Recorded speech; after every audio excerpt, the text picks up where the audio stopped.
Good evening. Welcome to the June 9th edition of the Downers Grove Village Council meeting. We are all together once again, which is very nice. As we always do, we are going to start with the Pledge of Allegiance. So everybody please join me. I pledge allegiance to the flag of the United States of America and to the republic for which it stands, one nation, under God, indivisible, with liberty and justice for all. It's great to see everybody again. And Megan is listening, correct? Roll call, please.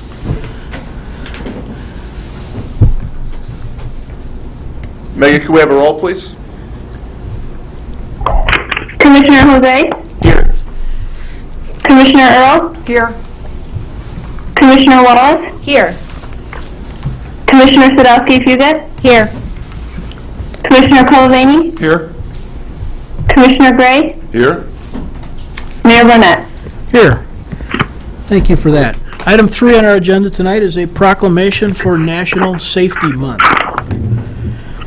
Whereas National Safety Month focuses on reducing leading causes of injury and death at work, on the road, and in our homes and communities, and whereas each year more than 26 million Americans suffer disabling injuries, and whereas the goal of the National Safety Council is to raise public awareness and seek opportunities to educate Americans about these alarming and preventable mishaps through education, and whereas through the support and observance of National Safety Month, employers help to reverse the increase in accidental injuries and death.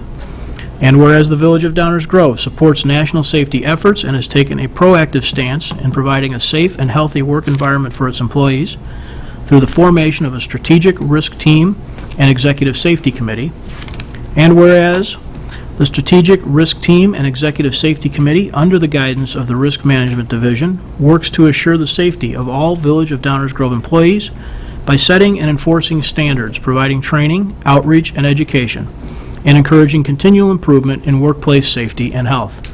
Now therefore, I, Robert T. Barnett, Mayor of the Village of Downers Grove, do hereby proclaim June as National Safety Month in the Village of Downers Grove and encourage all employees and citizens to participate in raising their awareness of the practice of safe and healthy behaviors in all aspects of their lives.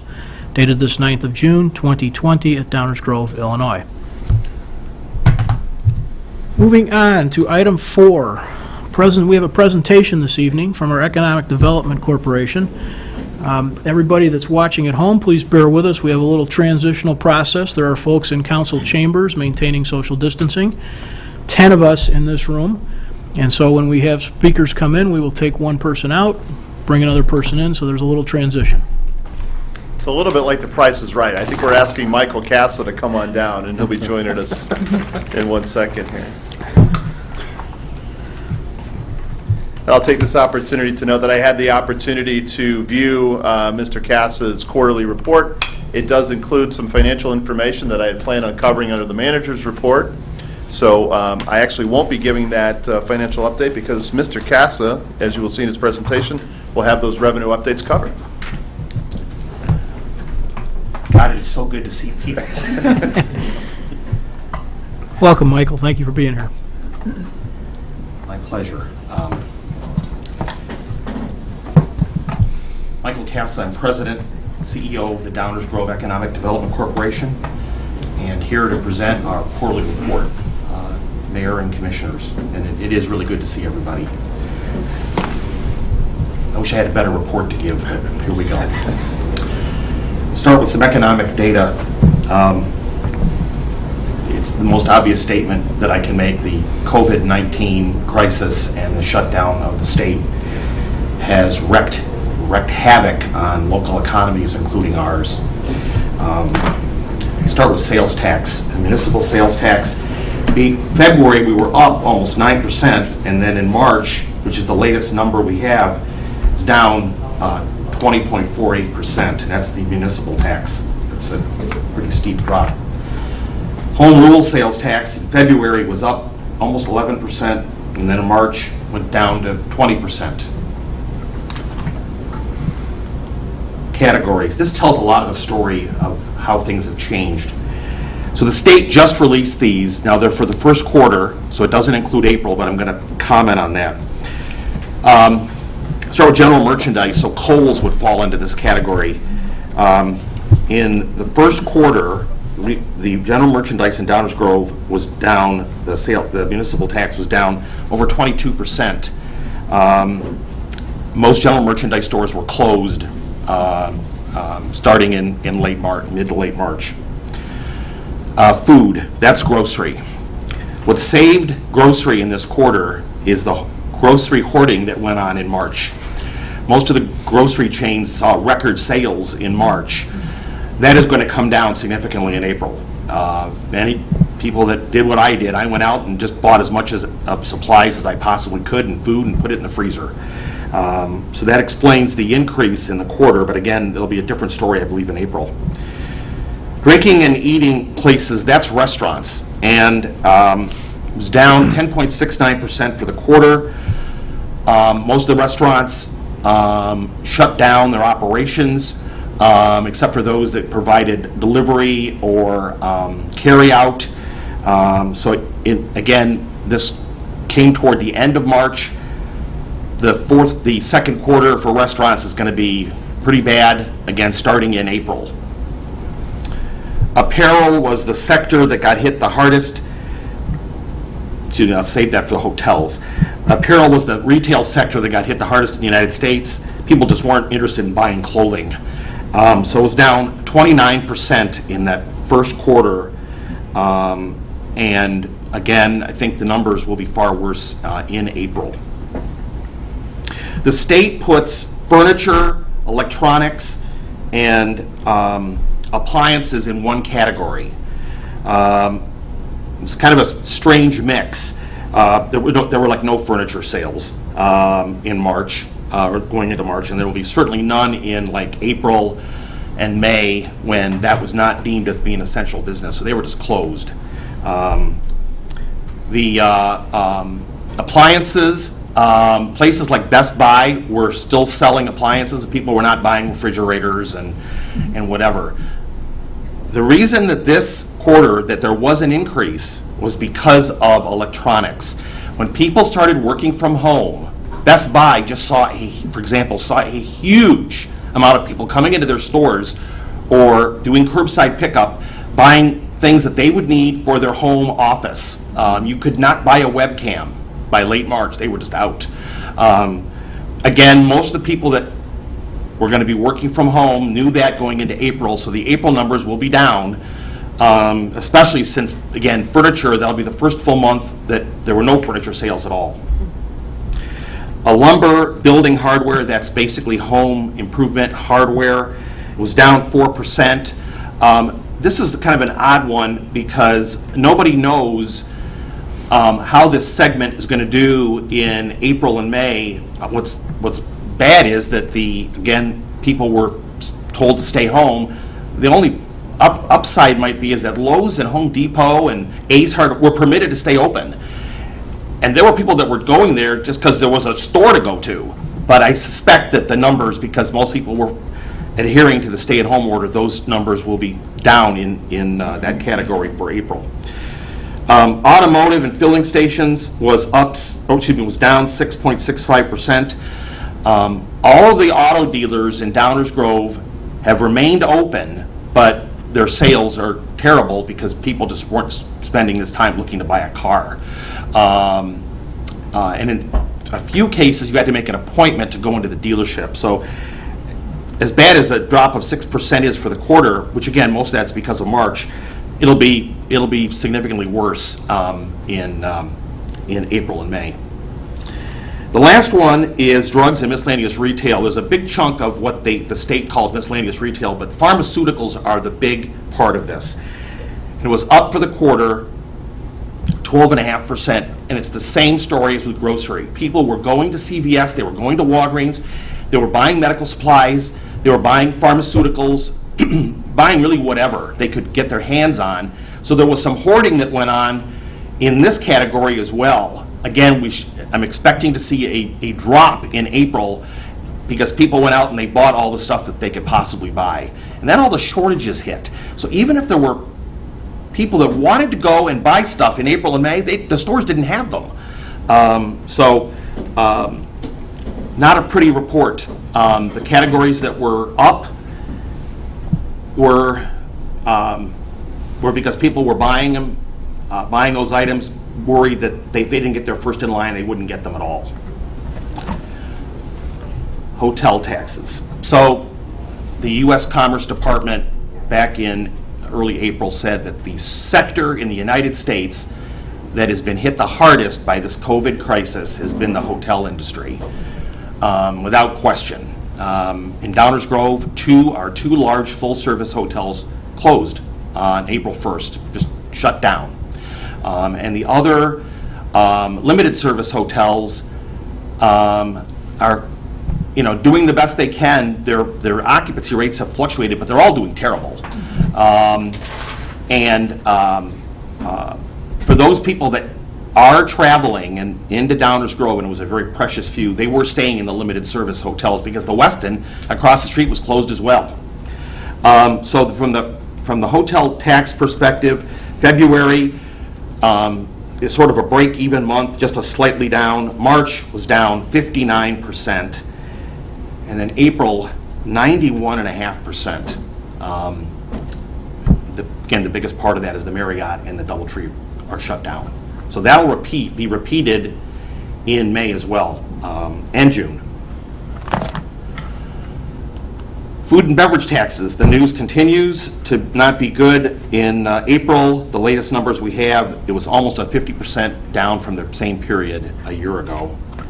Again, the restaurants, not only the restaurants being closed, but all those meetings that happen at hotels where they're serving alcohol or just even regular beverages, those meetings weren't happening. The DoubleTree is one of our biggest sources of meetings where alcohol is served, and there was none. Okay, let me shift to something maybe a little more pleasant. I want to talk about some of the initiatives we undertook really since the last time I saw you guys. First of all, we conducted in late March and for a good chunk of April an outreach campaign where we picked selective groups of companies in Downers Grove and just called them and wrote them and emailed them to let them know about the resources we were aware of that they could tap into, and just to find out how they were doing in particular. So some of those included hotels right near the top. We have maintained regular contact with all the general managers. Restaurants was a particular focus. The village did a letter early on to the restaurants about a grant program the state had, and then of course the good work that was done on the establishing rules for outdoor dining. We've probably talked on the phone or been in contact email, I would say 50% of the restaurants in Downers Grove. And I will say this for them, of all these groups, they are by far the most vocal. They know how to stick up for themselves. Good for them. Retailers, we contacted most of the major retailers. The conversation I had with the regional manager from Kohl's was interesting. She said, it really is unfair. Our main competitors, Target and Walmart and Meijer, get to sell blue jeans and we can't. And she said maybe the fair thing to have done is to have those stores, the state would have them close off their non-grocery areas, to be fair, but that didn't happen. Auto dealers, we reached out to a good number of the auto dealers to find out what they were doing, found out that most of them all of them were open, only a small handful required an appointment. All their service departments remained open, and so it'll be interesting to see how those numbers shake out in the days ahead. Obviously a very important sector for our community. Landlords and property managers was a suggestion of the mayor. We did a mailing, my guess it was email, to every landlord, or try to hit every landlord and property manager in the village. Basically letting them know, here are some resources we're aware of from the federal and the government, the state government. The big issue was going to be the rent. What was going to happen with especially the smaller tenants, what was going to happen?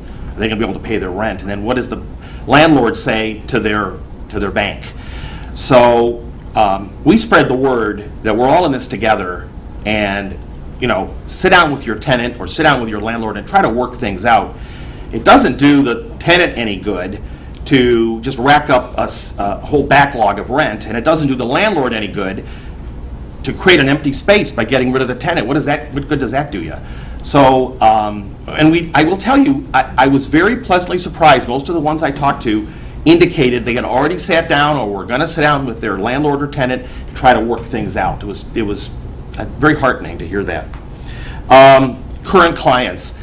There weren't a lot of projects going on during this period, but there are some that either been shelved or there actually are a few that we're still pursuing. So we stayed in touch with our clients, let them know we hadn't forgotten about them. And then commercial brokers and developers, again, finding out what have they got in mind when things maybe aren't as bad. So spent a tremendous amount of time on the phone, and if I never see another Zoom meeting again, I'll be thrilled. I want to mention 3 other things with regard to outreach. First of all, we developed a comprehensive list of restaurants. I think all of you have seen it, and those of you that have posted it and then whatever, I thank you very much. It was initially designed to let people know which restaurants did delivery and had carryout services, and we did that. Now we just updated it to include all the restaurants that are doing outdoor dining. So please let everyone know it's literally updated daily.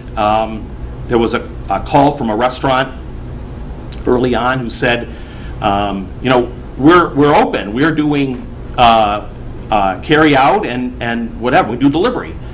And I said, that is wonderful news. Now you got to go update your website and your Facebook page. It says you're not doing that, because that's where we had gotten that information from. But I think this was a good service for our restaurant community. We created a COVID page just like everybody else did. The Village's COVID banner has been a big help bringing our news to our community. We created a COVID page, which was essentially a list of resources that businesses could tap into. Most of them were federal and state programs. Through the SBA, the Paycheck Protection Program, there was a direct link to, or is a direct link to the program, and then they're told just call us if you have any questions. So that page again is maintained daily. And that assistance with financial programs, especially the Paycheck Protection Program early on, there was just a frantic rush to get applications in. And then people that are looking through loans through the SBA, we actually can direct them to the Small Business Development Center, to a specific person depending on their industry that they're in. I remain active with 2 associations, a lot of it to exchange information. The International Economic Development Council, I serve on the National Policy Committee, and this has been basically talking about the programs that came out of the federal government, the ones that may still be pending, like the HEROES Act, which was passed by the House, and to understand them and to provide input. And then the Illinois Economic Development Association, there's been a weekly Zoom conference with the board of directors that I have the privilege of serving on for the exchange of ideas. When we were soliciting suggestions for the task force, I went to my peers and other economic developers. What is it your community is doing? What creative ideas can we steal from you? And the last one is the National Association of Realtors. They did a national webinar where they took 3 communities. One is they did this around the country. The one I was involved in had Downers Grove, Raleigh, North Carolina, and New Delhi, India. And they did this literally worldwide webinar. I was the speaker for the Downers Grove portion. Tell us about your community, but also what is it you're doing? And I mentioned the task force, and the guy from Raleigh said, what a great idea. So trying to stay in touch with my peers and has been helpful. Research on economic sectors. So it is going to be critical that for all the sectors that touch Downers Grove, that our organization stays on top of the trends, the data, all the intelligence on what is happening in certain industries, what specific companies are doing, so we are going to create an effective virtual war room. We have an intern that's starting with us next week, and he's going to help us put this together and then begin the process. Literally every day, our staff, mostly me, receives industry newsletters that we subscribe to that provide on a daily basis, here's what's happening in a specific sector. The one I use the most is called Retail Dive, and it is literally the Bible for retail. Every day a newsletter comes out, and it's providing information on specific stores, specific retail sectors. We're going to take all that information, the data and all of it, we're going to plug it in so that literally on a daily basis we hope to know better what's happening in these sectors. This will never end. This is a process we will undertake and continue with. In addition to that information that we subscribe to, boy, every industry is having webinars. I'm all webinared out, but I'm invited to say, okay, participate in one that says, this one we're talking about where are things going to be with hotels and whatever. So we participate in those to, again, hear from industry experts. And then just information that we pick up from our clients, from brokers and developers on what's happening. It all will get plugged into this, to what we're going to call our war room. So the sectors are on retail: apparel, auto dealers, electronics and appliances, furniture, general merchandise, grocery, hardware and home improvement, pharmaceuticals and restaurants. And then, of course, the office sector, the industrial sector, and the hotel sector. Again, hopefully this information will not only be relevant to what we're doing today, but it'll help guide us as we go toward the long-term goal of restoring our local economy. The Local Economy Task Force, which provided suggestions. I want to thank everyone that participated, and we got something like 175 suggestions. There were about 25 that were that were absolute duplicates, so we didn't put those down twice. I understand you've received a copy of the task of the suggestions, unedited, and as well as a summary. And so I thought it was a good effort. And before the ink was even dry, you had already moved breakneck speed on the outdoor dining initiative. I want to congratulate you. That was great, and it happens just almost overnight. So it may have saved a lot of restaurants in town. They needed that badly. And the last thing I wanted to mention is the Daily Herald each year presents the annual awards for business excellence. I wish we got this in a different year, but we were the Economic Development Corporation that was awarded one of these awards this year. The event, there's usually an event where they present you with the award, and like every other event in the world, it got scrubbed, so we're getting a certificate in the mail, but that's okay. That's my report. I'll be happy to answer any questions you have. It's just so good to see everybody and to talk to you live and in person. It's good to see you too, Michael. Anybody have any questions for Mr. Casa, the EDC, or comments? Nicole, Just a please. comment. Congratulations on the award. Thank you. Thank you. Mini celebration. Thank you. Yeah. Much deserved. Thank you very much. Anyone else? Kavanaugh? Michael, you were talking about the apparel segment. Does the village have enough of those kind of sweet spot area apparel shops where we can see going forward some of that where some of the other stores might lag? Do we have enough of those value plays that we can see some positive signs going forward? Well, this is actually, in a weird way, good news. Before the COVID crisis hit, we were in the middle of the retail apocalypse, and the two sectors nationwide that had been hit the hardest for several years now were general merchandise and apparel.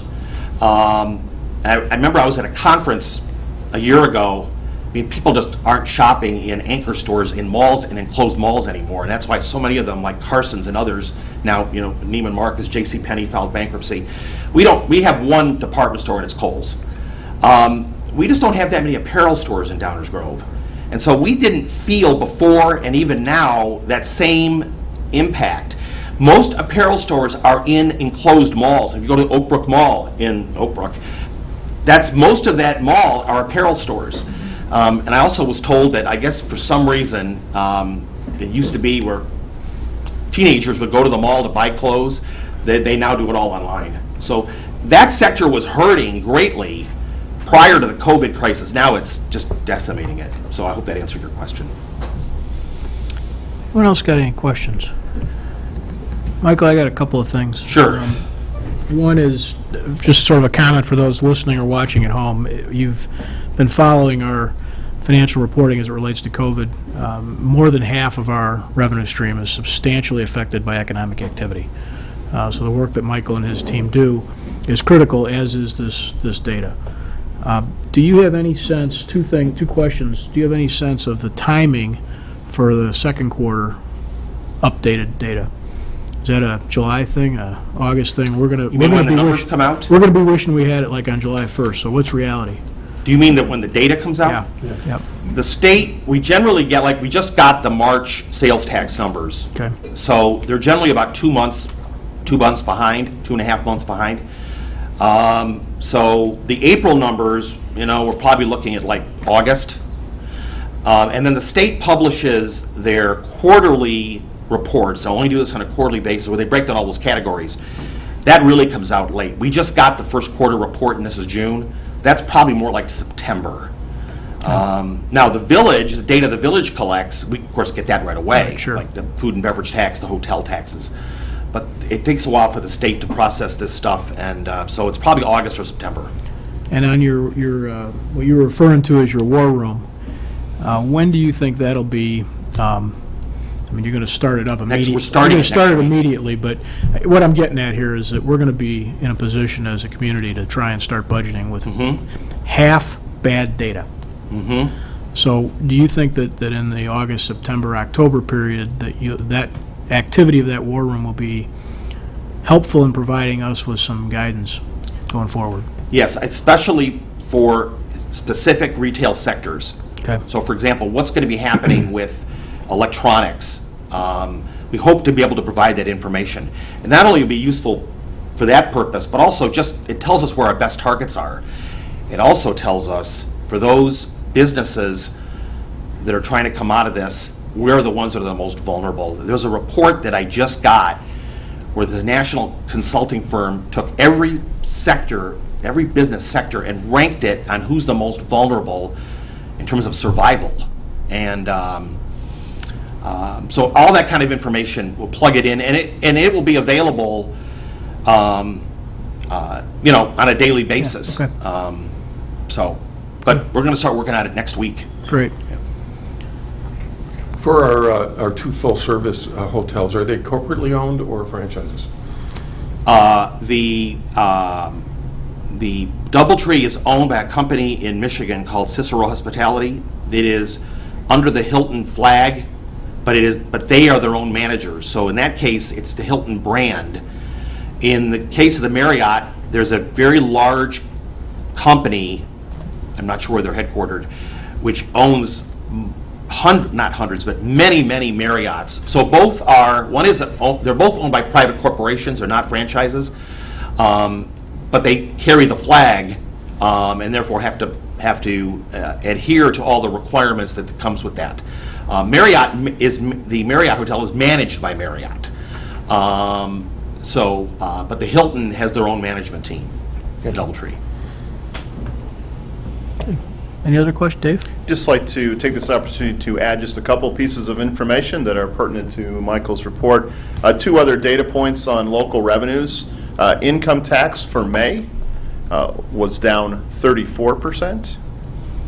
And building permit activity, the activity itself was down 38% in May, but the revenues associated with building permits were down 62%.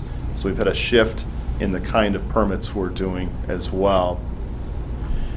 These revenues, as bad as they are, as reported both by myself and Michael, are better than the worst case scenario that we presented in April. Now, by mid-July, as part of our long-range planning efforts, we will have an actual projection for the end of the year. We're getting a little bit more data, and by mid-July, we should be comfortable enough to give an updated projection. It looks like at this point it will be better than the worst case scenario. Thank you, Mayor. We'll call that good news. In today's world, I guess that is good news. One more comment. Everybody's sort of clinging to any good news they can get their hands on these days.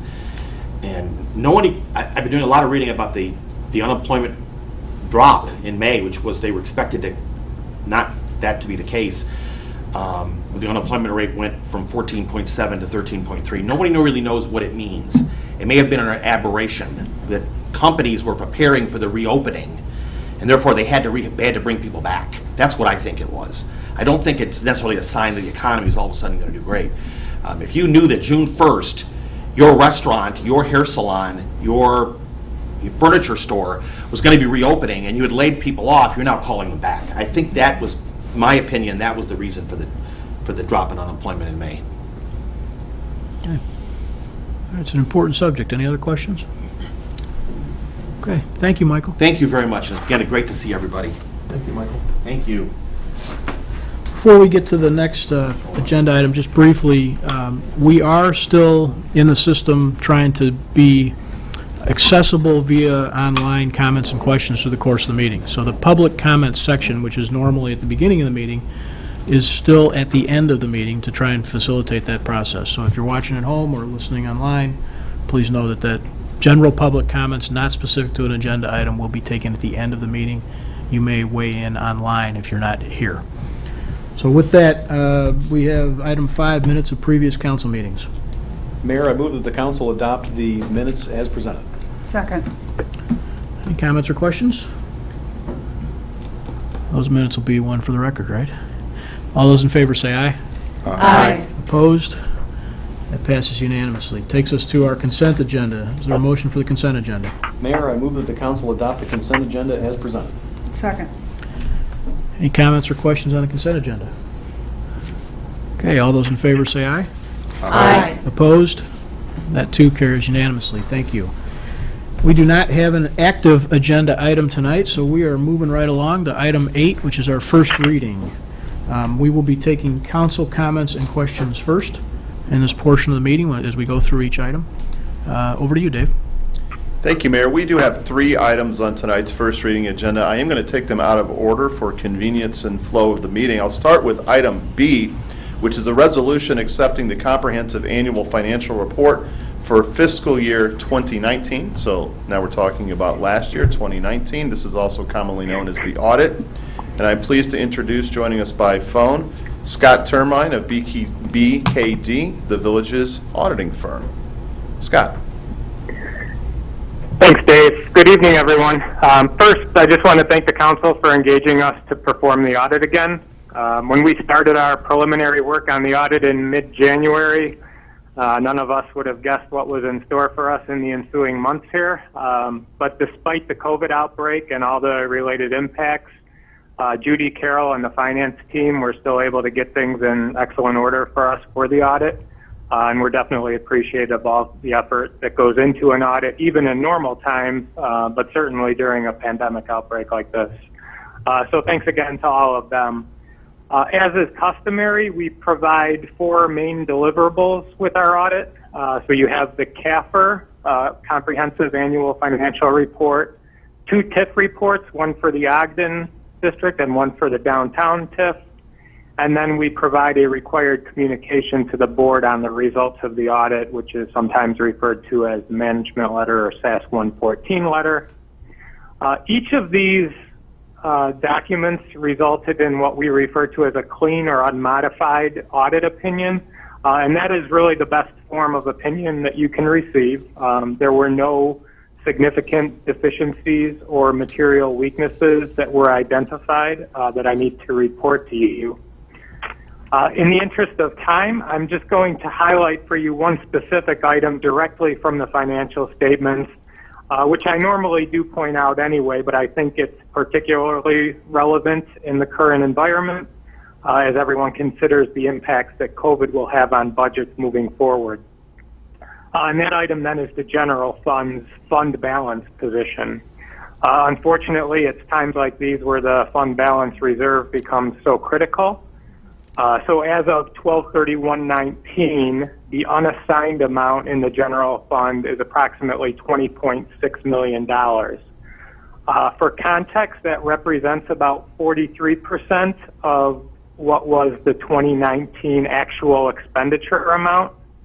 And again, just to give you a little bit of background on that, that would put the village at just over 5 months worth of expenditures. And there is a best practice recommendation that this should be kept above 2 months at a bare minimum. So you've certainly managed within those parameters, so that does provide you a bit of a cushion moving forward. In addition, for 2019, the village did exceed a threshold of $750,000 in federal awards expended, and that does trigger an additional audit requirement that we sometimes refer to as a single audit. This was primarily the result of the IEPA loan, so as a result, there was an additional report that was issued for that. And this report also does carry clean opinions, and there were no findings noted in regards to the federal grant programs. I do want to also just briefly note that the Governmental Accounting Standards Board, or GASB, has definitely been very active lately. So within the notes to the financial statements, specifically note 13 in the CAFR, has a list of several new GASB standards that are going to impact the village over the next few years. Because of the COVID outbreak, GASB did provide some welcome relief by delaying the required adoption date of 2 new standards that would have otherwise impacted this 2019 audit. So finance staff is certainly familiar with these standards, but I did want to highlight this delay for the council tonight and really just make you aware that staff will be preparing the village to adopt 2 new standards in 2020. So I'll pause there just to see if anyone has any questions, and I'd be happy to address those or provide any further clarification that you may want. Thank you, Scott. Anybody have any questions? Looking around the room, Scott, there's no questions apparently. Mike, any comments or questions from the public on that one? We have received no comments on this particular item. Anybody in the council chambers? Okay. No. Okay. Mayor? Yes, Greg? Thank you, Mayor. Not a question, but a comment. I just want to, first off, thank the auditors for all of their work, and I want to highlight the importance of that unmodified opinion and the fact that there were no material deficiencies. I think all of us up here know that the Village of Downers Grove operates at a very high level, and what the auditors are telling us there is that we're continuing to operate at that high level. It's incredibly important that we're following all of the appropriate standards, and I know we'll continue to do so. So thank you to staff for all the work that goes into not just providing them this data, but the day-to-day work that underlies it. So let's call out a few names of some great leaders in that department. Judy Butney, Carol Hogan, Robin Leahy. They really are the leaders in that department. They have a team behind them of many people who support them as well. All excellent leaders, government officials, and finance and accounting, really professionals that lead us in that regard, and also to the department heads who operate according to those financial guidelines that our finance team provides. Thank you. Thank you. Thank you, Greg. Anyone else? Scott, did you have anything else you wanted to add? No, it's nothing else that I can help any of you with. I just want to thank you all again for your time, and I hope you all have a good evening and stay healthy. Thank you, you too. Moving on, Dave. Thank you, Mayor. With that, we'll move on to our 2 planning and zoning related items. The first is item A on the first reading agenda, which is an ordinance considering authorization of a special use to establish an accessory use before the principal use is established at 3131 Finley. And thank goodness Stan Popovich from our Community Development Department will be able to tell us what that actually is. Stan. Thank you, Manager Philman. I'll bid $1 on whatever you guys are bidding out. So tonight, the special use at 3131 Finley Road, as Manager Philman noted, is a special use to permit an accessory use, which in this case is a parking lot, before a principal use is established at this property. Property is in the northern part of Downers Grove, the southeast corner of Finley Road and Branding Avenue. The petitioner owns 2 parcels. The subject property on the north side here and the southern property at 1431 Opus Place. The northern parcel is zoned B3. The Opus property is zoned ORM. Currently, there's a vacant restaurant building that sits on the Finley Road property here, shown in the aerial.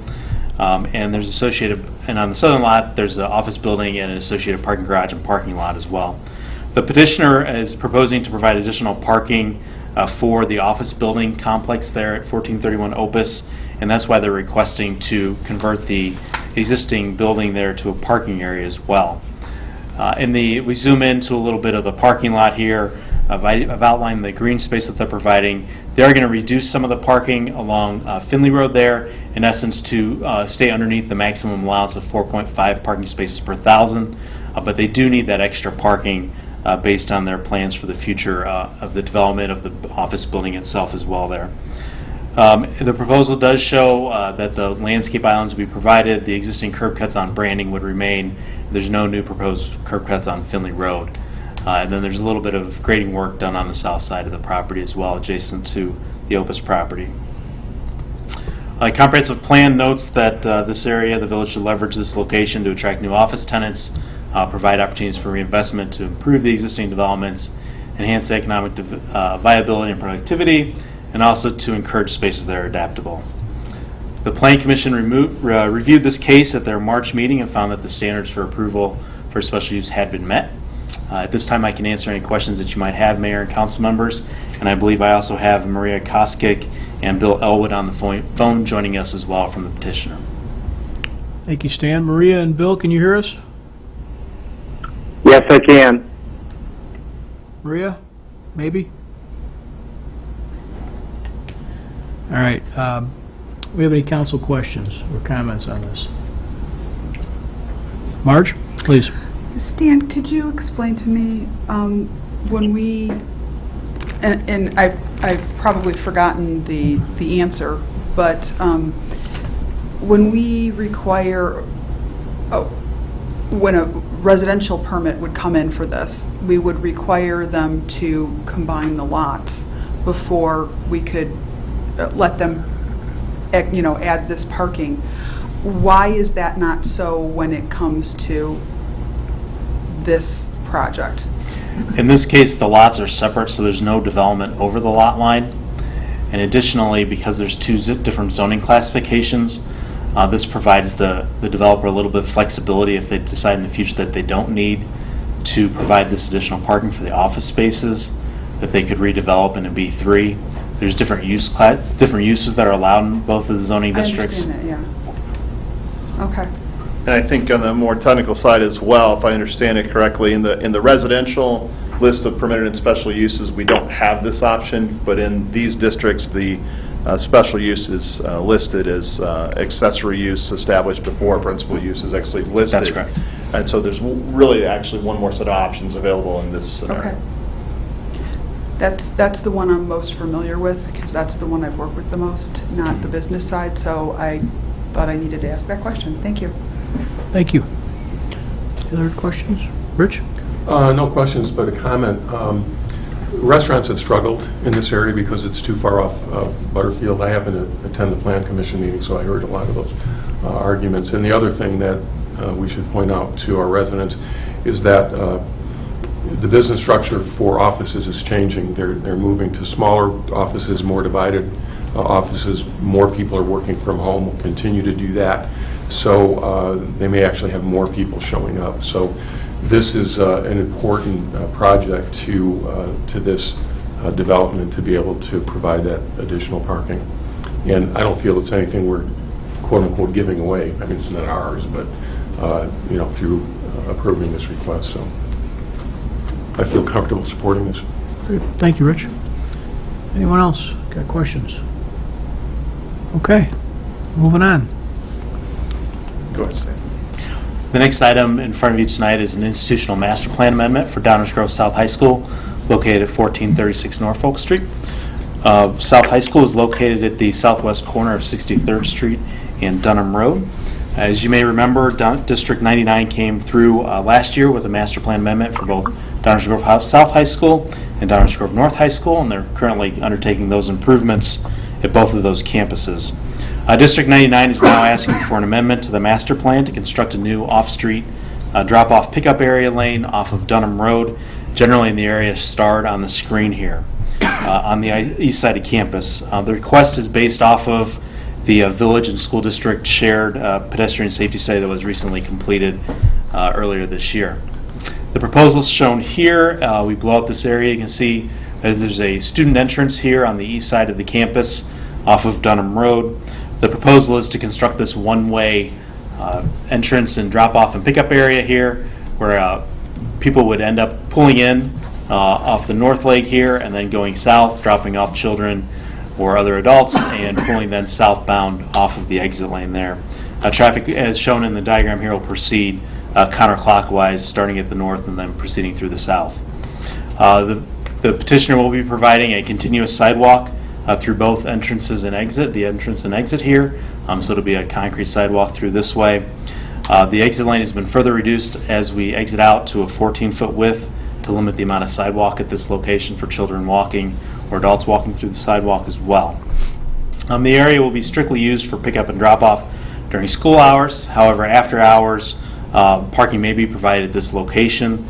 Parking may not be located within the transitional yard within a institutional master plan, so it's 30 feet off of that area, off the property line on the east, so there'd be no parking in this area, but the rest of it, after hours or for events, people could, in theory, park in this location as well. The comprehensive plan notes that this property is institutional. The village should support the school district, its operations, limit external impacts, and promote improvements as well. The Plan Commission considered this at their essential May 18th meeting and found that the standards for approval were met as well. I'd be happy to answer any questions that you may have tonight. I also have Amy Tiberi with White in the other room. She's ready to come on down. And we also have Kelly Conley on the phone with Sam Schwartz. Thank you, Stan. Any questions, comments from council members on this? Steve, Marge? could you go back to the diagram? On the exit, that's fine. On the exit, is it going to be a right out only, or right, is it going to be restricted at all, or? On the exit, it's a right out only. Okay, that's good, thanks. Okay. Anybody else got any questions or comments?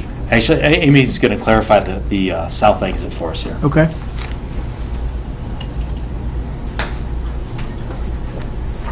Hi, thank you very much. I'm Amy Taveri with White. And just to clarify what Stan had said, it was actually proposed as the exit to be a right out or a left turn in, but you can only come in into the site towards Dunham counterclockwise. So you're coming in off Dunham either from the southbound, and you can turn left into that site, or from 63rd coming down, turn right in, and then head, when you leave, then you would head, there's a stop sign at the end, and then you would head southbound only, That was going back. Yeah, that was the clarification. Okay. Thanks. Yeah, thank you. Rich, do you have something? First of all, this is really necessary. There's a huge bottleneck on the west side. And high school students I know say, who was the idiot who designed this? So it's good to see that people have adjusted accordingly. Is there any concern with people going southbound only? Then they'll filter out into Norfolk and, you know, in front of the grade school that's there, as opposed to flipping back to 63rd Street? So after we did the traffic study along and the safety study in conjunction with Sam Schwartz, and looking at the boundaries of Downers Grove South, most of the population of Downers Grove South actually is coming from the south, and where the boundaries actually hit. So there's few that are coming from the north that would actually be turning around. So that would actually, the theory is that most people will use this as a way to alleviate any traffic between Dunham and Norfolk, that intersection, as well as Springside and Norfolk. Okay. Thank you. Sounds good. Kavanaugh? Have we had any kind of input? We've kind of been away from each other for a while. Any input, anything that we've heard from the neighbors in that area regarding the project, what they feel about it? Just kind of anything, because when having a son that goes too south, when I see that in the morning, I think, gosh, I'm really glad I don't live right across the street. So have we gotten any feedback from them as to how things are going and how they see this playing out? There was actually, and Stan can comment too on this, but all I heard was a person had called in just about it. They were curious, but they had no comments or questions regarding the circulation proposed. Okay. All right, any other questions or comments? Okay, if some come up, obviously, we can get into them again next week. Thank you. Thank you. On behalf of Community High School District 99, thank you very much for your support and partnership through this, and as well as the village staff has been very helpful. Thank you. Just as we wrap up tonight's first reading agenda, I did get confirmation from Mr. Baker that we have no questions or comments online or in person in public here. And with that, that ends our first reading tonight, Mayor. Thank you, Dave. So we were going to do a COVID-19 financial update from Dave next, but we're going to skip that, correct? Yeah, I think we had a complete update earlier today. I'm happy to answer any questions anybody may have about our financial situation given the pandemic. Anybody want to reflect back on Michael's information or any additional questions for Dave in the moment? No Okay. questions, but I think I probably speak for all of us when I say, gosh, what a relief that it wasn't the worst case scenario. So I think we were all holding our breath. Some of us still holding our breath. You're Looking- exactly right, Marge. Thank you. Looking forward to our discussions about long-range financial plan starting in July, which is really in this year a pre-budgeting exercise, as the mayor had mentioned earlier. That's all for tonight, Mayor. Thank you. Thank you. Attorney's report. Thank you, Mayor. 2 items to present tonight. The first is an ordinance authorizing a special use to establish an accessory use before the principal use is established at 3131 Finley Road. And the second is an ordinance adopting amendments to the institutional master plan for the property located at 1436 Norfolk, otherwise known as Downers Grove South. Thank you, That's all. Enzo. Thank you, Mayor. Thank you. This is where we've placed our public comments section. So did anything come in online during the meeting? That's the first question. As of 10 minutes ago, there were no additional public comments. It looks like we did receive one. A resident who just submitted an item at 7:52. It related to the institutional master plan. Okay.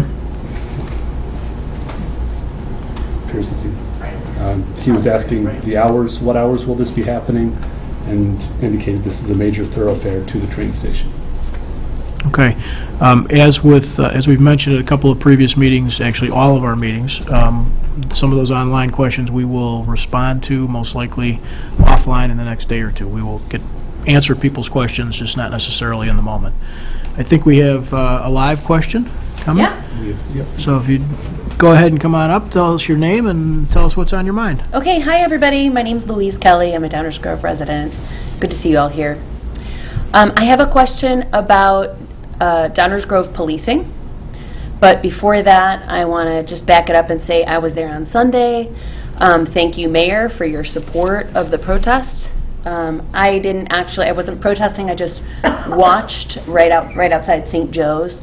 And I want to commend Downers Grove police officers. The ones that we saw over by St. Joe's were dressed in non-threatening uniforms. They were friendly, they were engaging, they were supportive, they were talking to community members. It was very well organized, and I just was really proud of our police force. So I'd like to see that. Secondly, I'd also like to say that I believe from watching that protest, the people of Downers Grove have spoken, and that the whole nation is watching right now this time, and it's really up to us, every community in the United States, to start looking at our police practices. And start examining them and talking about them. So I just became aware of a task force, 21st Century Policing Task Force, that released, that's federal, that released a report in May of 2015. So I don't know if you're familiar with this, but there were many suggestions that were evidence-based on what communities can do at the local level. And many mayors of municipalities in our country ended up putting some of those evidence-based practices into use in their communities. So my question is twofold. One, are we following those guidelines? And I know that Mayor Barnett, you weren't our mayor at that time, so I'm not sure if anybody here knows about that, but that's my first question. Are we following those guidelines? And the second question is a follow-up to that. Is there a commitment on behalf of Downers Grove to report about policing to our community? Thank you for coming. And I'll take both of those questions. The first one is I don't know, Okay, but we're going to find out. great. And the second one, is there a commitment? There is a long-standing commitment in Downers Grove, particularly with our police department in this conversation, but much broader than that, to be alert to and always adapting new and best practices across industries. That's top to bottom through our organization. It's certainly true of our police department. We've gotten a lot of questions on this subject, and if you hang out for another 4 minutes, you're going to hear a Sure. little statement from me on the subject. Great. You're exactly right. We're going to be, the time is now to be starting to at least make people aware of what it is we do and don't do. So we're going to be working on that. If you give me just a couple of minutes, we'll get a lot more information to you. Okay, great. Thank you. But thank you for taking the time. Sure thing. Appreciate it. Thanks. Anyone else in council chambers, Mike? That is all the speakers that were in the chambers. Okay, you want to make one more pass the internet there? I will.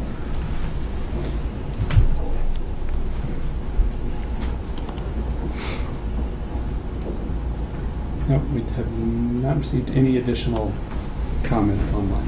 Okay. With that, we are at the portion of our meeting that what is known as mayor and council member reports. This is an opportunity for council members to either tell us what's on their mind or tell us what's on the community's mind or make us aware of events in the community. We generally just go around the room, so let's start tonight on my left with Kavanaugh. Kavanaugh, you have anything for us tonight? I do, Mayor. I'm going to leave this evening a lot of the details. We've been apart for so long. I'm going to leave a lot of the details of kind of the numbers and restauranting and things of that nature too. I think they'll be covered pretty well. We've come out of this corona situation. We're coming out of the house related to this corona situation. And so we've all experienced some of those ups and downs over the last 10, 12 weeks, whatever, 12 weeks or so. I think the last 2 weeks, however, has been a season of really evaluating, looking, and thinking about things in an entirely different way. One of the things that I've kind of paid attention to in my 7 years, I've had the luxury of growing up in the Chicago area. When my wife was in college, I would pick her up right on the other side of Downers. The area is familiar to me. When I decided to come back to this area, I decided to make it home. So this is coming back to this area after 12 plus years of being away is nothing new. I have had a chance to live in the diverse areas of the East Coast, and that was fantastic. I have lived in areas where some of my closest friends identify themselves as rednecks, and I love them like crazy. And I've now moved back to this area. And for me, what I have noticed that it has required in each situation, kind of a turning and a bending, something has had to change in me at each level for me to be able to step in situations that don't look anything like me. If we rewind about a year ago, I made a commitment to step into a situation that I knew would look nothing like me.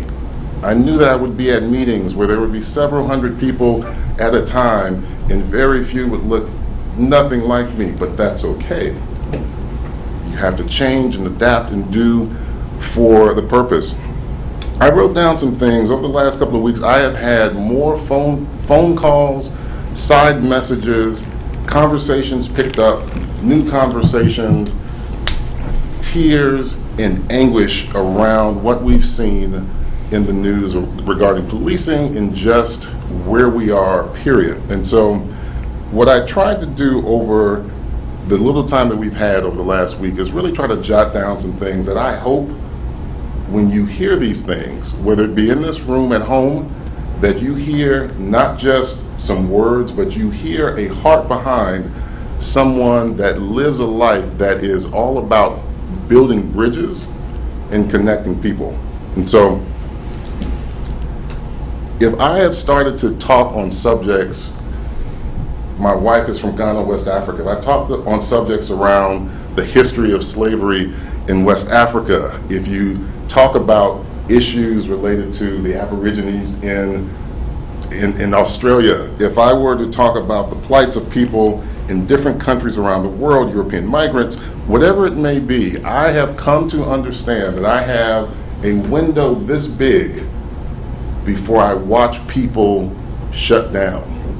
And I'm going to kind of give you guys some terminology that comes with this, meaning that even if someone were to ask me about a situation, hey, Kavanaugh, I had a question about X, I know that that window is this big before I start seeing the lights click off. And here's some of the terminology that we use. Opting out. It's the panic button or the disinterest that comes with topics of race, diversity, or just general discomfort. Or, another word, racial fatigue. Oh my gosh, I've been hearing about this for 2 weeks now. I'm so tired of processing this issue. In the time that I've been in the western suburbs, I've had more conversations where I've watched people glaze over. I actually even look for it. I have learned to give enough grace in conversations to watch for it, so that when it shows up and I see that Cinnabon in the eye look, I just switch the subject. Wow, what's the weather looking like tomorrow? How's our sports team doing? Because there's something there that I've learned to lower the expectations when it comes to these issues, the issues of race and diversity, and just the painful things that we've all had to watch on the news of the past couple of weeks. When I think about history, and I think about the history of African Americans, I'm a historic kind of guy. I love learning about cultures, my own culture, other people's cultures. Heck, I was telling someone that before I married my wife, I traveled to Africa once to better understand where she was coming from, so that I could relate to her better. But when it comes to policing and African Americans, the words billy clubs, gunshots, fire hoses, attack dogs, deadly police force, they are nothing new to people of color. My focus today is to really not focus on, I want to make sure that my voice is heard when I say that I will always, always, always denounce any law enforcement that kills people of color for no reason. Your heart should mourn somehow. Something in you should break and mourn. So I want to make sure that I say that as clearly as I possibly can. But the issue here is a bigger heart issue. It's a heart condition. As I wrote down on the post-it on my computer, we are dealing with the pandemic, not of the world, but we're dealing with a pandemic of the heart. My words will probably not fall or reach far beyond the borders of Downers Grove. As we talk, and we talk about situations in here, my mind scans businesses and places and restaurants. I can make sure that I am, but even if my words don't land beyond the borders of our home, I want to make sure that my words land very squarely in my backyard. There was an older gentleman at Pete's one day who stopped me and just said, "Hey, I don't know you, but hello."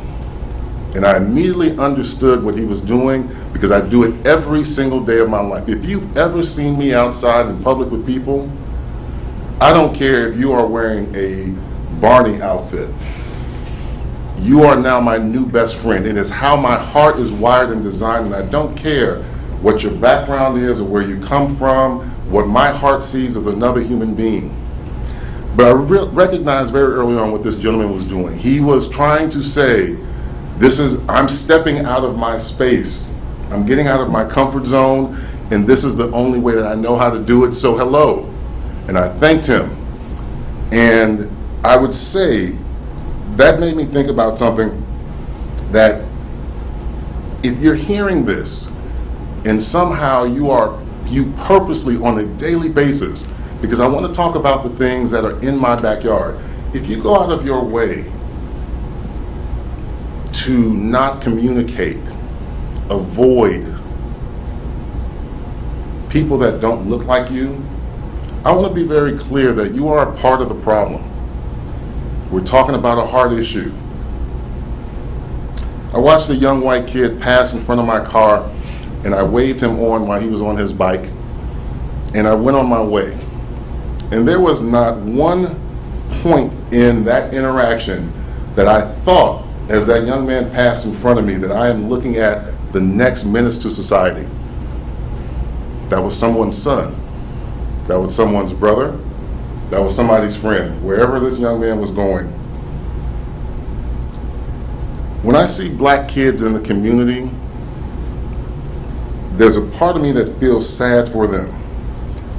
Because when I see them, I see my sons. And if you've ever met my sons are amazing.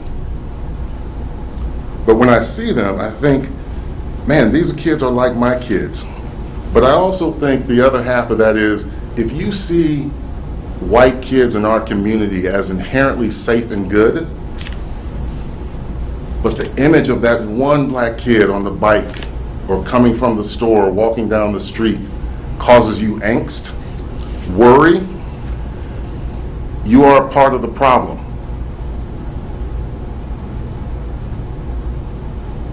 I've seen in my own area individuals that have felt the need to self-police neighborhoods, somewhat to the degree of vigilantes, hanging out on the phone, what they call weaponizing the police against minorities. The world, for the first time, I think, saw an image of that when that woman in New York sat on the phone and made that statement. But before then, the terminology weaponizing the police against minorities just sounds like chatter. I've seen it in Downers Grove, and it's ugly, and it's nasty.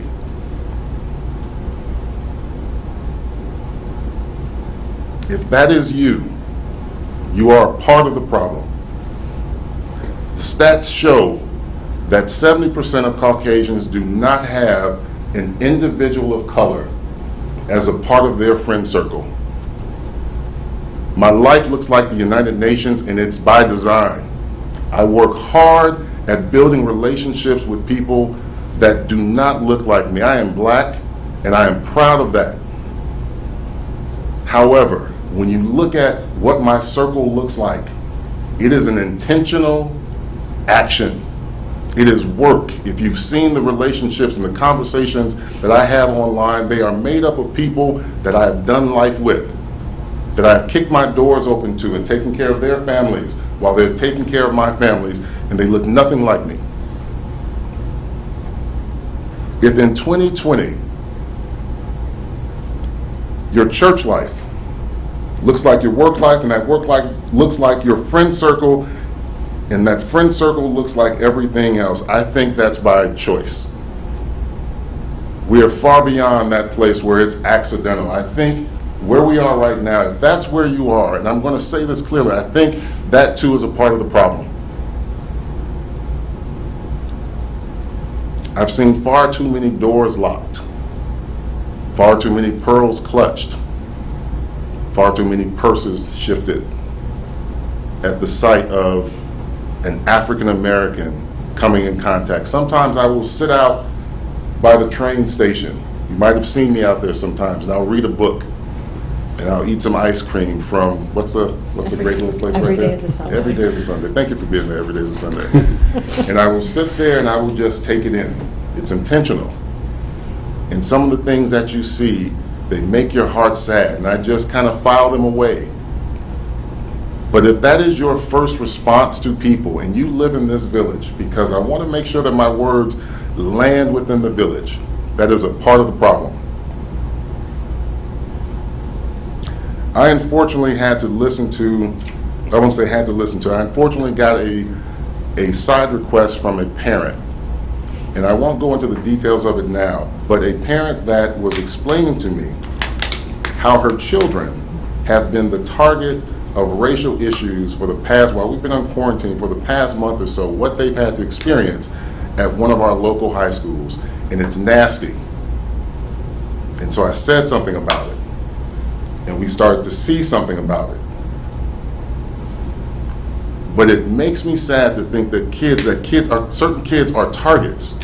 And I think that'll be a topic or an issue that we will have to address going forward. But if we are not modeling what it looks like to love people that don't look like us to our children, if we don't have the courage behind closed doors to say or call out the racially laced things that my buddies would tell me, Kavanaugh, I'm so sorry. And this is what they say about people that look like you in my house. If we don't have the courage, knowing the consequences on the other side, we're part of that problem.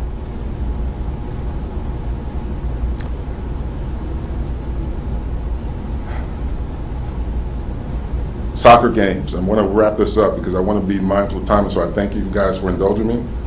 But I've been to soccer games where I've seen parents, if you are a sports parent, where I've seen parents say and act probably in some of the ugliest manners that the kids will even look like, oh my gosh, who are these people at our games?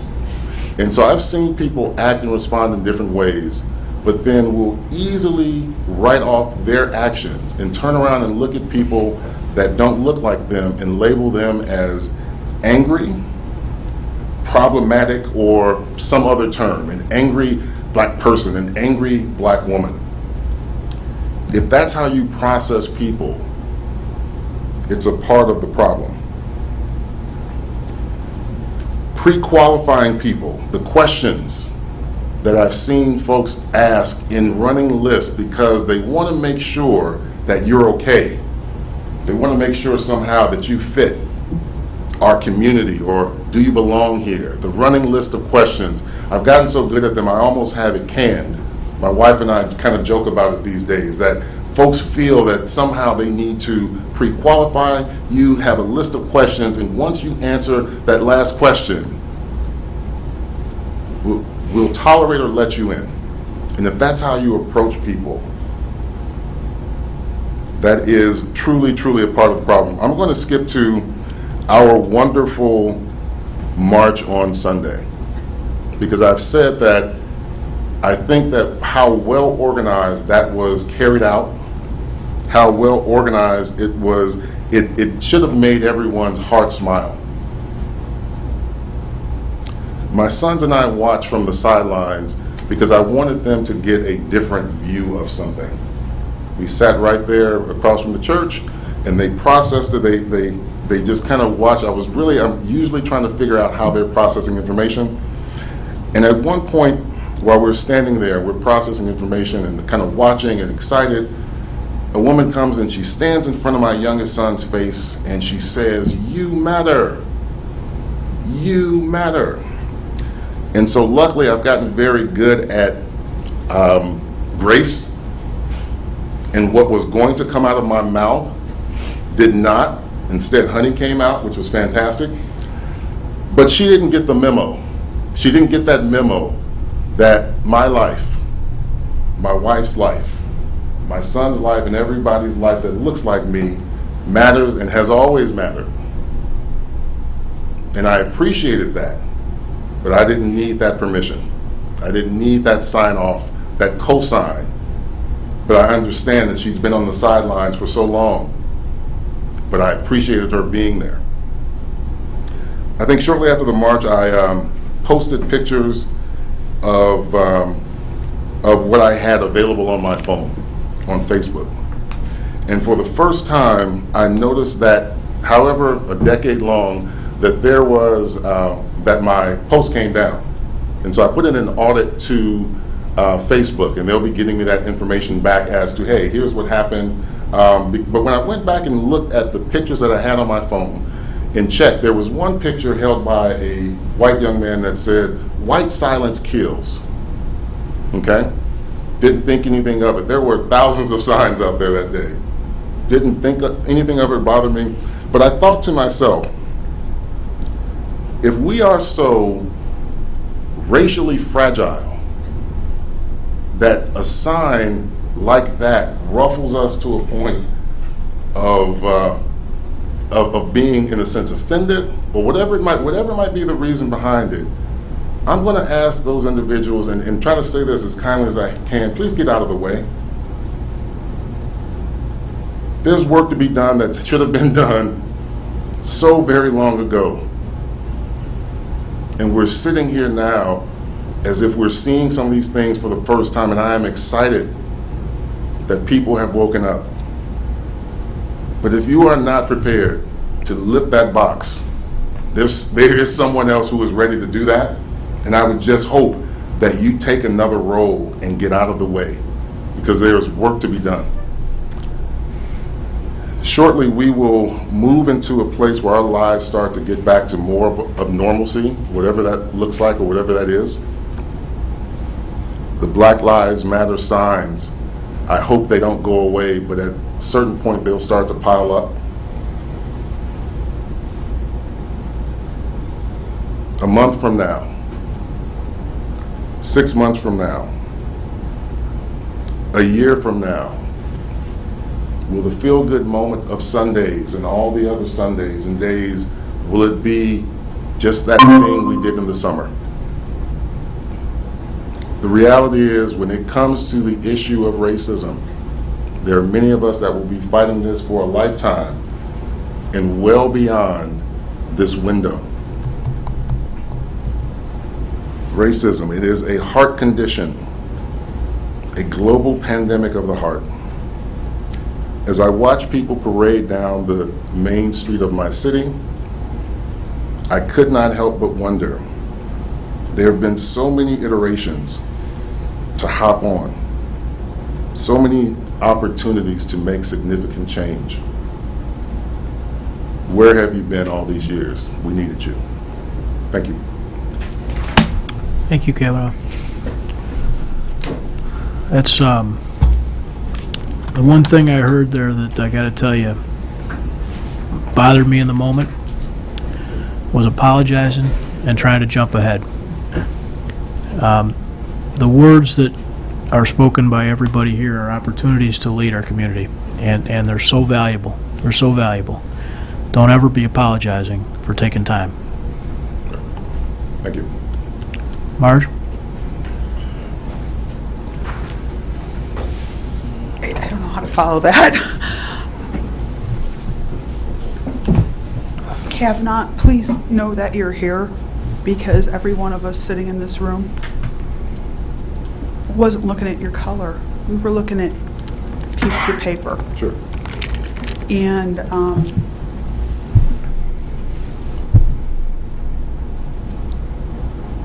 you are more than color to us. And I hope that other people can see that too. That they're having a problem with that is, or with anyone of color is, to me, so upsetting. I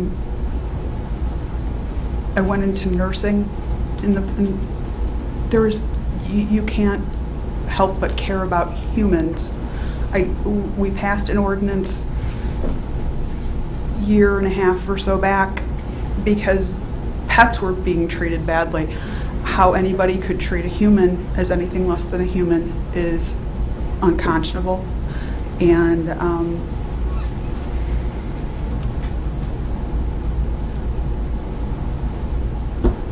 Thank you. I don't know what else to say. So,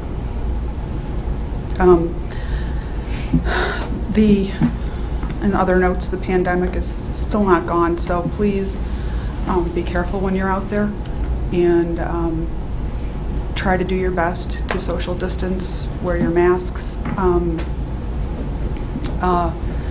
if someone chooses not to do that around you, please try to do your best to give them grace. It's hard to know where anybody else is coming from, but all we can do is do our best for ourselves and try to give to others what they're not giving to us. So that's my report, Mayor. Thank you. Thank you, Marge. Greg? Thank you, Mayor. Commissioner Gray, thank you. Thank you.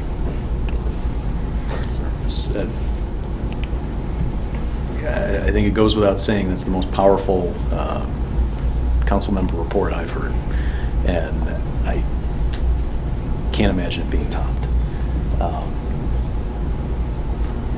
I had some thoughts prepared, and frankly, I'm not sure whether to move forward with them at this point. I'm not sure there's much more to say. There's a bit of art downtown on one of the boards on Main Street that reads, "History is watching." And I don't know that that's ever been more true, at least in my lifetime. And history is, without a doubt, the final judge of our deeds. You know, long after the seven of us are gone from here, people will look at us and look at what we did and how we approached the situation that we are in now. And it's a situation too terribly similar to that which we found ourselves in for how long? These are conversations and feelings that people have had for far too long. The march on Sunday was incredible, and thank you to the folks who organized it. Those are some amazing young folks. And I guess I'm being hooked off the stage here. And thank you to everyone who participated. Thank you to the police who engaged in what seems to be a very good way. To Commissioner Gray's point, it's something that should be obvious. Of course, Black Lives Matter. Of course, everyone deserves equal rights. Of course, we need to do the hard work that you talked about. I look forward to doing it. That's what we were all sent here to do. And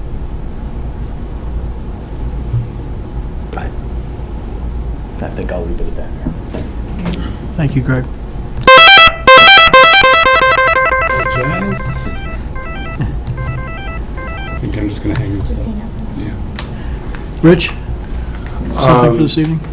Yeah, I had some sort of prepared comments. Thank you, Kavanaugh. Thank you for sharing that. I've actually used you as an example a number of times in the last few weeks. And what I've learned from knowing you is, even though I talk a lot, it's really important to listen, and listen to someone that's been in your shoes. For people to say, well, there's no racism in Downers Grove. Downers Grove is not a racist town. I felt necessary to defend our police department because a part of our culture is to have police that de-escalate and diffuse and treat everyone with respect. And that wasn't just in the last 2 weeks. I think that's, ever since I grew up here, I recognize that. We've adopted the 10 shared principles. It's part of the police report, and I'm sure Bob is going to be talking about this, but we're going to have a specific report. But for people who say that to me, that, well, we're not a racist town, or there's not racists here, I said, you need to talk to an African American and ask them what their real circumstances. And you gave me some real examples of things that happened in high schools, things that happened at an auto parts store that I didn't know were going on, but I don't have those same experiences. So I think it's important for all of us to listen. I was not marching, but I was watching. I was on the other side of the church. I was very pleased that the protests went off well. I've had to remind people that there's a balance between the safety of your community and free speech, and protecting free speech has never been free. Actually, it's been very costly. Ask the people of uniform who've served and given their lives so that the country would remain free. So I hope we utilize this scenario to listen more, not to people like me, but to people like you, And I welcome this open dialogue, and we just need to take a leadership position and incorporate what we hear and not take things for granted. So I consider it a privilege knowing you. Thank you, Rich. Leslie? First, I want to say how proud I am of the community, the support we've shown for our local businesses, the way everyone rallied together to board up windows, paint those boards, and now remove them and gather those funds to offset the costs, really show that we're all in it together. Thank you, Commissioner Gray, for your voice. It's one that is long overdue in this position, in this village, and I'm really glad you're here. I also had the chance to attend the march organized by our former and current Downers Grove North students. It was very well organized with the village, the police department, and incredibly moving. But the march isn't about me. It's about those who have faced racism and discrimination. So please, if you can, it's on YouTube, go listen to the words of Kessie and Prevail, who were the organizers, about why they chose to organize this protest and what they have experienced as young black women growing up in Downers Grove. Donate to the Chicago Black and Brown Business Relief Fund, Surge, or other organizations who are supporting black business owners and communities, because we white community members will never understand what it is to be black in America. But we can listen to our black neighbors and take action together to ensure equity and justice for all, because we do not get to say all lives matter until all black lives matter. Thank you, Mayor. Thank you, Leslie. Nicole? I like Commissioner Jose, I feel like I had a lot more to say, but Commissioner Gray, I just want to let you know that your words landed here, and they landed here. That whole time you were talking, I was trying not to sit here and cry. I mean, truly from the heart, and as an educator, I know that there is always room for growth with every single one of us. And I hope that we can have a conversation, continue to have conversations without cinnamon bun eyes. What is going on in our nation is so incredibly important, and I was being there on Sunday, I will say, is not something that was out of my comfort zone. That is not something I normally would have done. But through all of this, I've realized how incredibly important it was that my girls saw. Because what I've also realized through all of this is the simple fact is that this is taught. Loving people is taught. And if you don't teach that, that's why we are where we are today. So I appreciate your words. They've landed. Thank you. Thank you. Don't ever apologize. It's, we have, the seven of us, those before us in these chairs, have an opportunity to lead. And to lead requires exactly what you're doing. You are you're taking advantage of the opportunity you have to lead, and that's something that you should never ever think twice about. Do the right thing always, and know that your community appreciates that you're willing to have the guts to say it. There's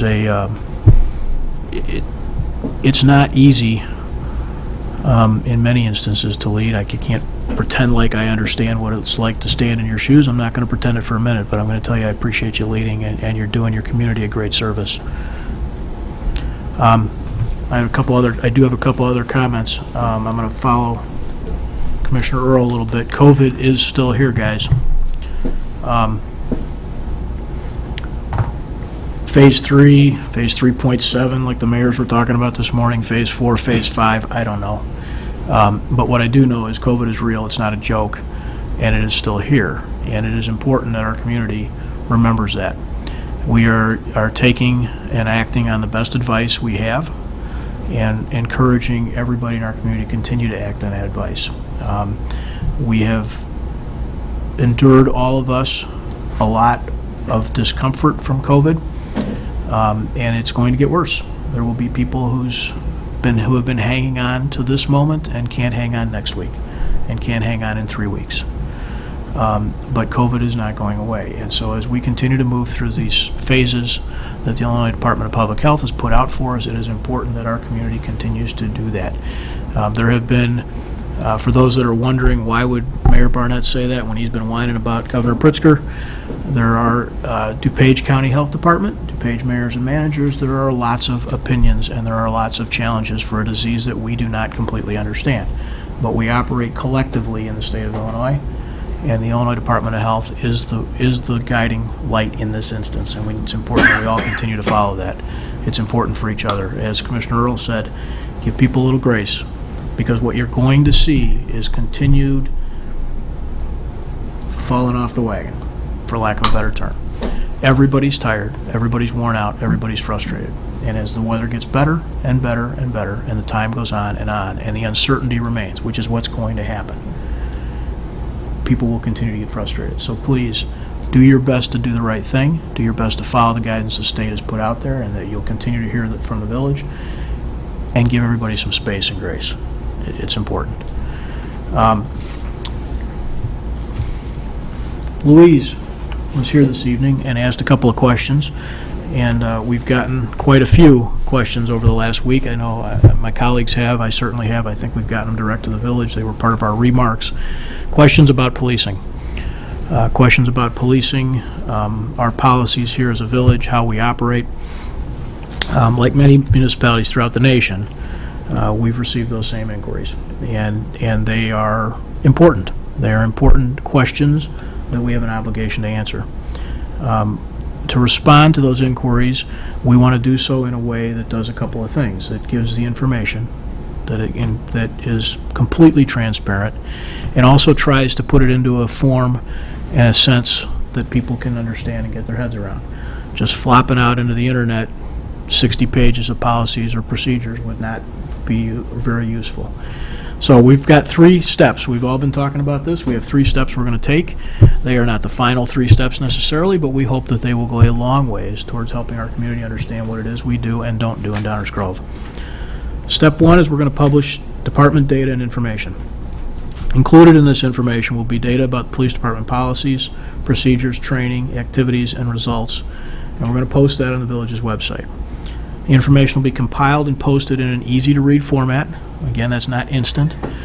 And it will likely include items, some of which are already available, such as annual reports, policies and procedure manuals, and accreditation records. But we'll be going through and trying to put that into a form that's easy to manage. Step 2, we're going to prepare and publish an FAQ document. All those things we put out there, as much work as we try to put them in a form that's easy to manage, they're still not simple questions and answers. So we're going to try and distill some of these questions and answers into answers that are easy. We've gotten a lot of questions. The truth is, when we lay them all down, there's a lot of commonality in those questions. They're questions that are being asked here. They're also questions that are being asked nationally. So we're going to put together an FAQ document. Our village team will be putting that together and publishing it. And again, that we'll try and get that soon. I suspect such a document will be in a permanent draft condition. There'll probably be things that are added as we go on. In step 3, we're going to host a community engagement event. What does that mean? We don't know yet exactly, but we're going to host an engagement event because the purpose is to provide a venue. It's to give voice, it's to hear, it's to understand, it's to communicate. So we will get together our key department, police department staff, some other village officials. The goal is to focus on improving communications, enhancing relationships, and furthering confidence and trust among our police department and community members. We're not going to do this on our own. So we've contacted the Unity Partnership for their advice and direction in organizing such an event. For those that may not know, the Unity Partnership is an organization whose mission is to have a positive impact on the relationship between police and civilians by creating opportunities for interactions that foster mutual understanding, erase negative stereotypes, and develop new pathways for dialogue. New pathways for dialogue. It's important that we're talking to each other, and we're going to make sure that happens. We're also going to contact the Illinois Department of Commerce and Economic Opportunity. What in the world will we do that for? Because COVID, guys. We're still in COVID. And so that's a very real threat and risk to our community. So we're going to ask for their help and guidance in putting together an event, and what does that physically look like in this environment. So our goal, timing-wise, when is this going to happen? Our goal is to have the first 2 steps completed by Tuesday the 16th. I'm going to say goal, and then goal, and then goal again, because this is a lot of work and we want to get it right. And so what you have our commitment on is that we're on it, and it's imminent. If it's Tuesday, or it's Thursday, or it drags a little, bear with us. It is important, and we're trying to get it right. In addition to these 3 steps, we're also discussing this whole subject with the DuPage County Police Chiefs, because there may be opportunities for coordinated efforts on a broader regional basis.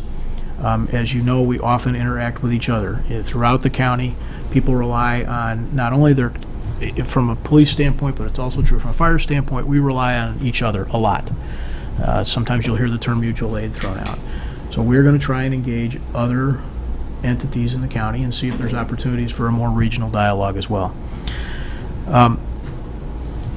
I hope that this results not only in the dumping of information, but that it results in 2 things. These are just my words now. These aren't village policy.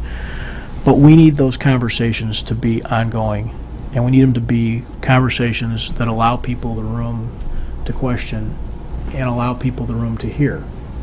Both ends of that conversation. People need to be able to question and hear answers. And we need to understand questions and hear those questions, hear what they really mean. This is not easy.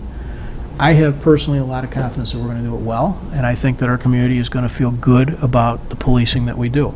I really believe that. I've been sitting in one of these chairs now since 2009. I haven't seen it all by any stretch, but I know that there's been a commitment during that entire time to do it right. Like any organization, we don't get it right every time. But there has absolutely been an on-standing, continuous commitment to get it right all the way. And that's not going to change. But it is incumbent on us to help our community understand what that means and to get their input and to get their questions so that we can really answer them. People, in any instance, with a lack of information, it's human nature to not run with your heart, right? And to not start with love. It's human nature to fill in those gaps in a pessimistic, negative, think of the worst way. We're going to try and fill those gaps in. I'm almost done. The last few months have been really challenging for our community. But I, for one, am super proud of how the village has acted in response to these challenges. I didn't use the word react on purpose. We've acted deliberately over and over and over again, and that's great. Reacting is usually not so good. So I want to thank you all, and you all who are watching, for making Downers Grove special, and I want to thank you for helping each other forward. We're going to have to continue to help each other forward. I was asked this morning by a group in town, what can we do to help? I don't know, because there isn't a playbook, guys. What we can do to help is make sure we're here for each other, and we want to be in the moment, be present, and be looking for ways to help, because they will come. They will come. So with that, if anybody else has anything else to add, otherwise I'm going to ask for a motion to adjourn. Mike? Mayor, there were 2 additional comments that came in. They were from a resident that had submitted comments earlier in the day. Okay. What it made me realize is when I said there were no additional comments, I didn't acknowledge the 4 comments that Sure, had remarks. come in. Yep. That were posted to the website as of just before 5 o'clock p.m. and also shared with all council members. So council members did receive the 4 comments, including this resident who was inquiring about why her comments weren't acknowledged. Thank you for clarifying that. We apologize for not hitting that exactly right, but we do appreciate the input. So, thank you. Anyone else? All right, is there a motion to adjourn? Motion to adjourn. Second. All those in favor say aye. Aye. Opposed? We are adjourned. Thank you and good night.